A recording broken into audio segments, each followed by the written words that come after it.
Can Zhang Weili become the greatest women's fighter of all time? What's going on, everybody, and welcome to the Fight Franchise and our preview and prediction of the co-main event of UFC 322, a stacked card in MSG headlined by Islam Makhachev versus Jack Della Maddalena. But before that, in the co-main event, we are going to see one of the highest level and arguably the highest level women's MMA fight of all time, where Zhang Weili looks to do what only Amanda Nunes has done and become the second two-way women's fighter to become a champion, taking on Valentina Shevchenko, who is arguably top two greatest women's fighters of all time. So it's a very high-level matchup, a matchup we've all been asking for so long, and it's finally coming to fruition.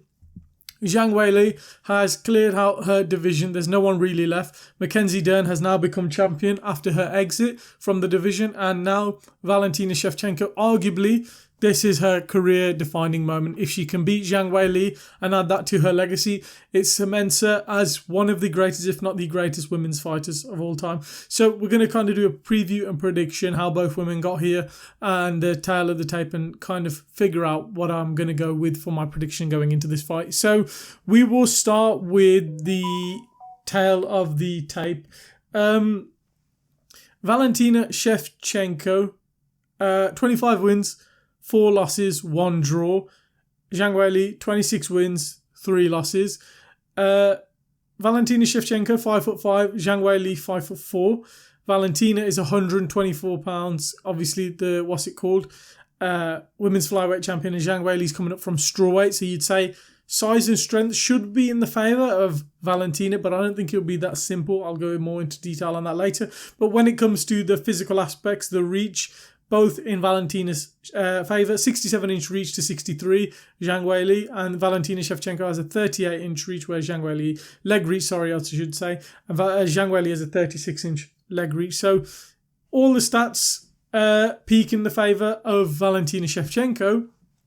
I use that word peak very well there, but is she in her peak? I feel like she's out of her prime.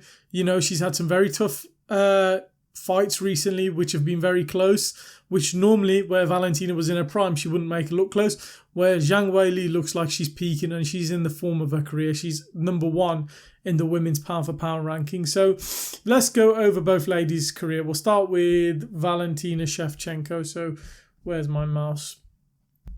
Valentina joins the UFC in 2015 and joins in the early days of MMA, early days of women's MMA, I should say, when that Ronda Rousey hype came through just around that time. And she wins her first fight by split decision, then loses to beats Sarah Kaufman, and then loses in a close decision to Amanda Nunes, and then beats Holly Holm and Juliana Pena via decision and armbar against Juliana. And then she faces Amanda Nunes for the world title at UFC 215.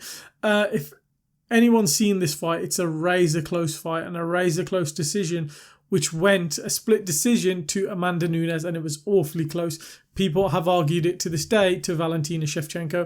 And if Valentina won that fight, you know, that's a huge feather in her cap, where she would have been women's bantamweight champion. And who knows where her career would have gone, and we wouldn't have had the reign of Amanda Nunes. But after that, UFC opened I believe it was TUF, and they started a tournament to start women's flyweight.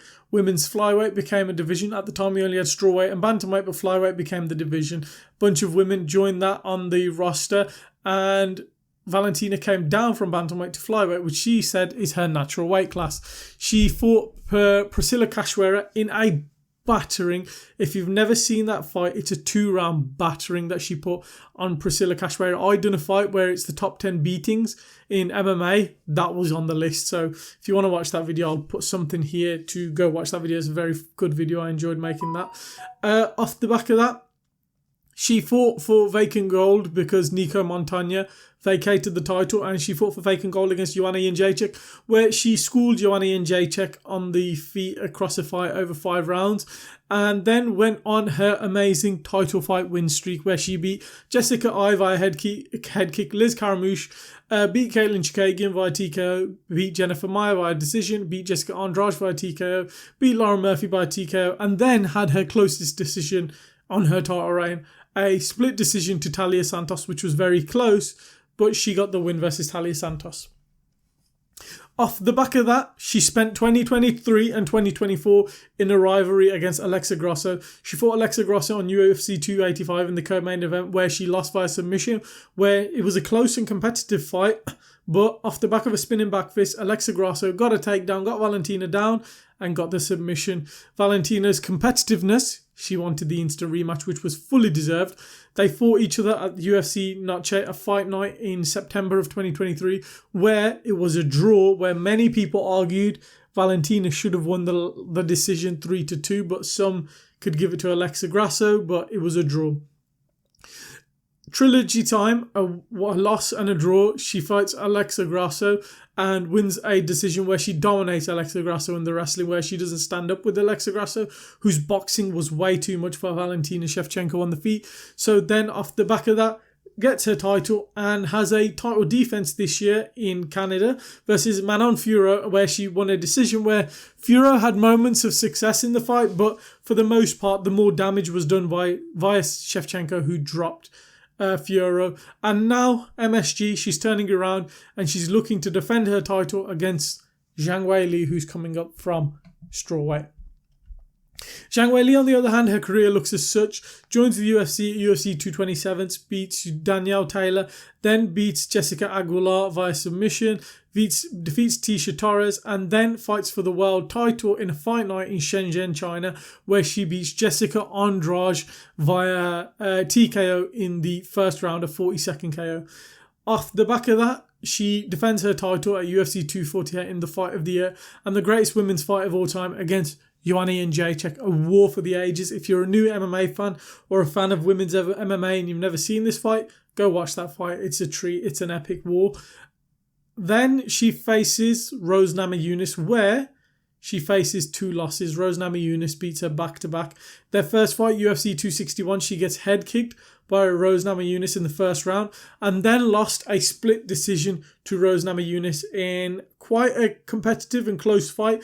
It was could have gone Zhang Weili's way and some gave it to Zhang Weili, but it was those first three rounds which, could have gone either lady's way. Then off the back of that, she's out of the title picture, so she's got to earn a title shot. Joanna Jędrzejczyk in Singapore, where she scores one of the most nasty women's KOs of all time. She scores a spinning back fist against Joanna Jędrzejczyk and then fights Carla Esparza, who beat Rose Namajunas in the most boring fight in MMA history. And she fought Carla Esparza and just dominated her at UFC 281 and then has defended her title via 3 decisions against Amanda Lemos, Yan Xiaonan and Tatiana Suarez earlier this year. So those are the career of both ladies. And the one thing you will notice, Valentina Shevchenko had her prime. She had her 8 title defense. She's been through her best years. But you look at those recent performances when you go, okay, that run up to Lauren Murphy, she was a beast.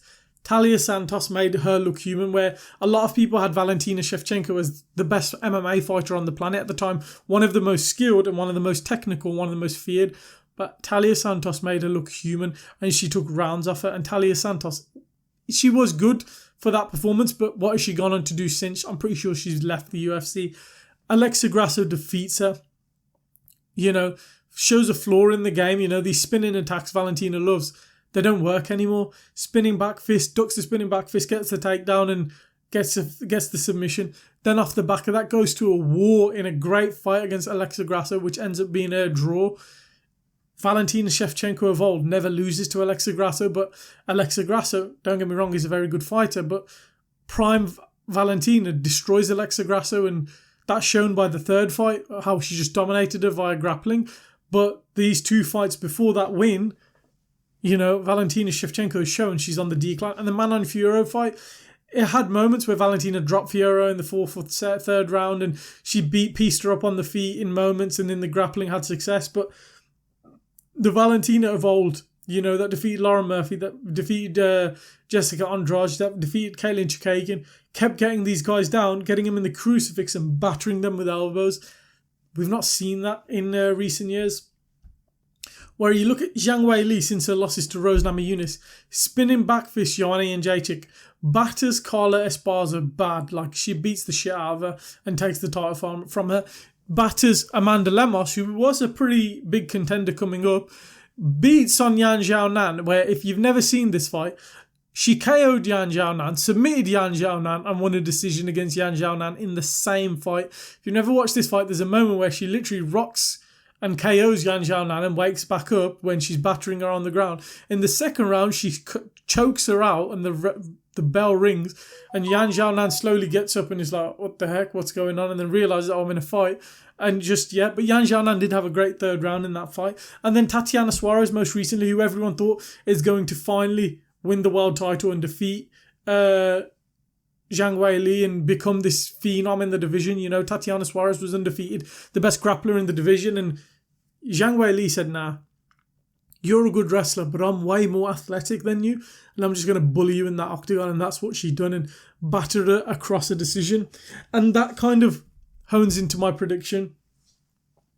Valentina Shevchenko is just out of her prime at the minute. She can use her grappling to take down and hold Zhang Weili, but akin to Alexa Grasso, who she did that to, Zhang Weili is so much more fast-twitch and athletic. She's stronger, she's more muscularly dense, she can shuck off these takedowns of Valentina Shevchenko. I feel like for Valentina Shevchenko to get the takedowns, because Valentina Shevchenko, though she's an amazing kickboxer, amazing Muay Thai fighter, amazing striker, she's not as fast and as powerful as she used to be. And to strike with someone with like Zhang Weili is going to be a bad thing for her to do, because Zhang Weili, though a female, very dense compared to the rest of her division. The other women in her division are a bit more feminine and a bit more, you know, got a bit more fat on her. Zhang Weili is quite dense muscularly, so she's going to be a physical challenge for Valentina Shevchenko to deal with.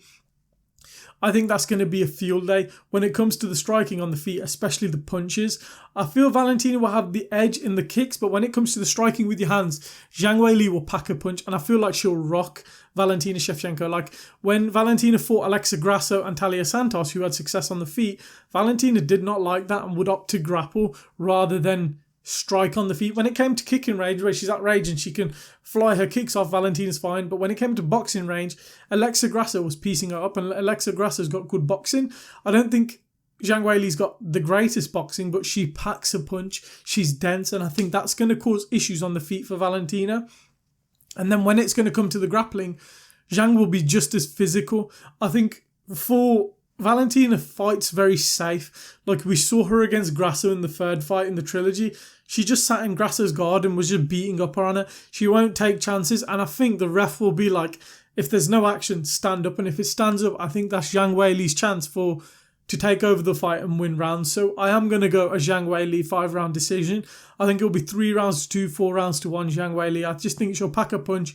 She'll do more in the striking and grappling and just have more offense. And I think this is her time. She's growing into her body now. She's getting older, so she'll get a bit bigger. She's leaving strawweight behind. She's now going to take over another division, and she's just peaking at this point in her life. Like, you look at her age now. Zhang's 36. How old's Valentina? Valentina's 37. There's 1 year in age difference, but when you go off the miles on the clock, Valentina Shevchenko has been in wars over her life. Kickboxing, Muay Thai, MMA, like it's took its toll. And don't get me wrong, she's one of my favourite women's fighters of all time. I just think every dog has his day, and I think it's Valentina Shevchenko's day at MSG. And it wouldn't surprise me if she loses and she goes, you know what, I lost to the best, hang up my gloves, call it a day, because she's done all she can in the sport. What else is there for her to do? She's not going to go up to 135 and win the world title. What's her name? I forgot her name, the big lady. She just beat Juliana Pena. She's not going to face her. She's just too much to fight. Can't I remember her name? But yeah, I just think Zhang Weili is going to win a decision. I think it's for her. Like you see here, at the age of 12, she started kickboxing and Muay Thai. She's nearly over 20 years. She's been competing in mixed martial arts or some form of martial arts. That's exhaustion on the body. So I'm going Zhang Weili via decision. Let me know what you think in the comments down below. If Zhang Weili defeats Valentina Shevchenko, is she the second greatest women's fighter of all time? And if she can go on a run and defend her title 6 or 7 times, is she the greatest women's fighter of all time? Let me know your thoughts down in the comments below. Leave a like if you've enjoyed the video. Subscribe for more MMA fight content coming soon. We hope you enjoyed the video, and we'll catch you in the next one.